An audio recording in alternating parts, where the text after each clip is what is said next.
now joined by Edinburgh Rugby Women's newly appointed first ever professional full-time head coach, Claire Cruikshank. Claire, great to have you in, Shanks. It's a very new role essentially, but it's certainly not to you in terms of your CV a surprise at all that we've got you here.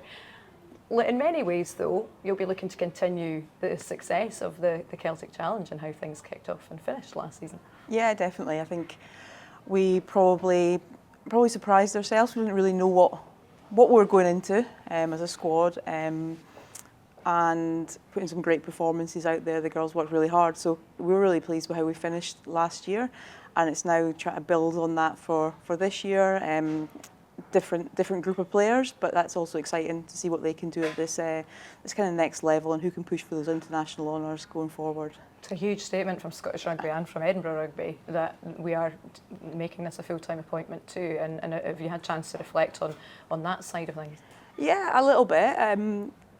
Probably not enough time to at the moment. It's been a bit of a whirlwind. It's appointed straight into it, trying to get players, coaches together, backroom staff. It's been a busy couple of weeks, so probably not had time to sit down and reflect on it fully.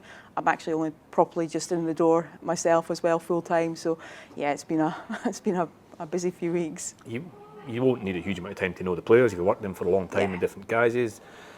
You've been involved in lots of different programmes and pathways and coaching for a long time. But the challenges, I suppose, compared to last year, is more games, different format.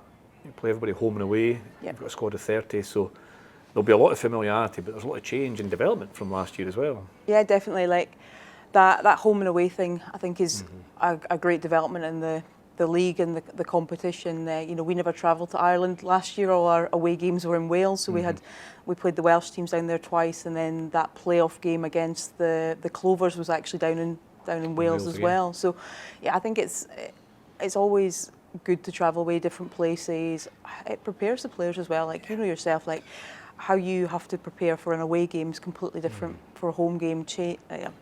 Travelling, flying, the staying in a hotel, a roommate, like all these little things are stuff that hopefully these girls will have to do when they start getting international honours. So it's kind of prepping them for that, isn't it? There's resilience it's needed to build up. But there's a couple of things. There's an identity and a home identity and how you make home your fortress and how you get strong. You can play on that, but there's a resilience that needs built up as well. But with that extra demand, you're potentially going to need more players, and obviously there's more players than ever playing professionally down south. So I assume this is exactly what the next crop of international players come from, is the opportunity to play after the Premier final this week. Absolutely. If you look, like Alex Stewart's probably a good example last year, isn't she?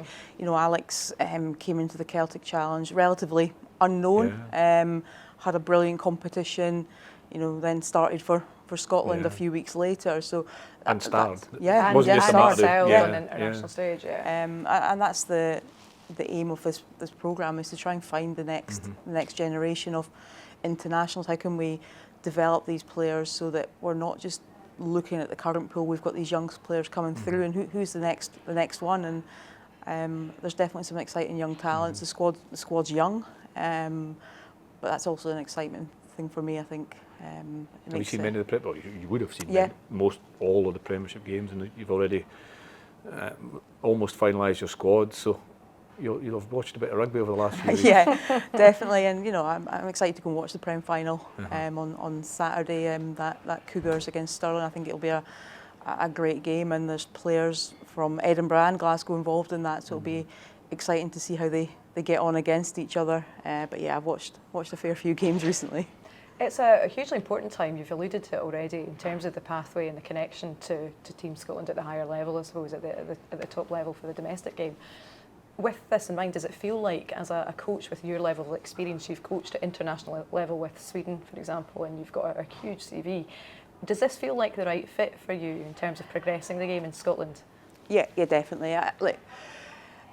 I love my job, and I love Edinburgh University, and I've been involved in there for a number of years. But it's felt like the right opportunity and the right time for me.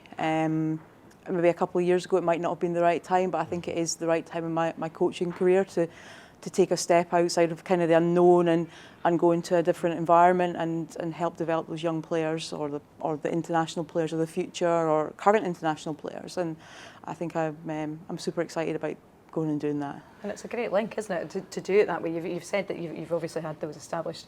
You've worked very much at that level of the pre-professional or the club game at this level. And I suppose that's an essential component of getting them ready for the transition through from university right through Edinburgh Rugby or Glasgow Warriors and women, and then through to the international setup, and in the future even the Lions, because that's around the corner too. Absolutely. I think the programme that we're able to run at the moment is very aligned to like a club. So it is more like a club, a typical non-professional club. We're not at this stage yet where we can be full time, we can have daily training environments, but that's something hopefully that we can grow and develop over the next couple of years. But having that experience of how you manage players coming to training who've been at university or have been at work all day, I think is a real key skill and something that we're going to have to do, especially now we've got more games. It's going to be more demands on the players to travel away, to take time off work, to miss university. So how we can help them juggle that challenge that they're going to face, I think is really important. And there's no age limit, obviously, because we kind of naturally allude to younger players, which the majority will probably be, but this is open to people performing. Yep, absolutely. At any age. Yeah. It's a performance-based exercise. No, that's important. Who's playing well, who wants to put their hat in. And if it suits. Yeah, because there's obviously players out there who maybe are playing for the Prem clubs who don't want to take this opportunity, and that's absolutely fine, because that's not where they are in their rugby journey. They're quite comfortable excelling at that Premiership level, and that's brilliant. But there's also some young players who really want to push on and try and play. It's really important. You're bang on. Another one for me is just, be a lot of transition and turnover. You've already mentioned in your own squad. Will you expect that to be replicated across the other squads as well? Are they quite settled? Or? I'm not. The Irish have announced their squads. So there's a mix, again, players. So you have a target on your back after the success last year. Quite a few players that played last year for them, but then there's also quite a lot of young players as well in their squads, and the Welsh haven't announced theirs yet, but I expect they're probably very similar. A lot of players that played. And do you recognise names from the university setup? You've been in opposition teams as well. Yeah, definitely. I know, in the Welsh programme especially, the Women's Buck Super Rugby is feeding a lot of those Gwalia and Brithen teams. So, there's a lot of players that I've seen quite a lot of that will definitely be involved with them for sure. It's an opportunity for us as well to get to know you as a head coach, and not so much setting your stall as to how the campaign would run, more on your own leadership style. How would you describe that? I like to get to know the players. I think it's really important. If you know what makes that player tick, you're hopefully going to get the best out of them. And for me, having a clear identity about what we want to do, and it's really important that they create that. It's not something I come in and decide and tell them what they're going to do. So everything's done with that player leadership and that player element run through the whole programme. And I think if you could have that within your squad as your underlying foundation, you start from a really good place. If your team is focused and it's all going in the same direction, it really helps. So it's definitely something that I try and do in all the teams I work with. Something that hopefully we did successfully last year, and we can build on that and just tweak it a little bit. But it's a different group of players, so it's up to them to set out how they want to set that foundation this year. On the field as well, there'll be an element of skill development, and there'll be an element of tactical development and tactical control. And what kind of split are you in terms of skill development over tactical? Because you obviously need the skills to play the tactical game. Yeah. But with more time together, with integrating players from different teams, the tactical element has to be really clear as well, and you don't have a huge amount of time on task. No, I probably started to sway more towards that sort of tactical element. Again, with the level of the competition that we're in, you have and the standard of players coming in. You've got to be switched on. You've got to be quite clear about what you're trying to do.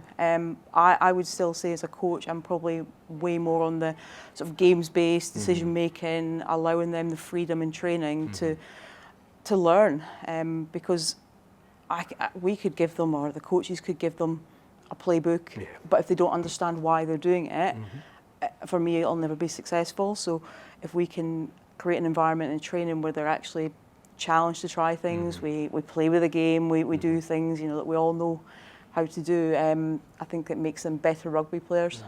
It makes it so interesting because, you know, in the wider context, we can't ignore the fact this is a real key time in the women's game. It's, you know, as much as we want to normalise it, it's a pivotal moment in the women's game and the evolution of it, and it's fascinating to see how each nation is going to approach that. And is it a bit of a bun fight with yourself and Glasgow Warriors, for example, for the player pool? How does it work? Oh, that was kind of all decided before myself and Lindsay came in, so we didn't have to fight each other for that. And you would have played with Lindsay, did you? You play alongside her? I think I finished just before. I'm a bit older. Sorry, Shank. A bit older than Lindsay. We're trying to get her to come back on the podcast, I must say. Away. But yeah, so look, it's. You know each other well. Yeah, we do, and we coached together at Scotland 20s a few years ago as well.